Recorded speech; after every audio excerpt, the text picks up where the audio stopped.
Versus মা জননী, নয়নের আলো ভার্সেস মা জননী।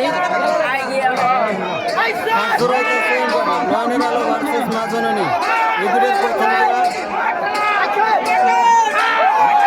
নয়নের আলো বহুত আগবাড়া আছে, মা জননী বহুত পিছনে আছে। নয়নের আলো বহুত আগবাড়া আছে, মা জননী ভোট ডিফারেন্সে নয়নের আলো জিতে গেল।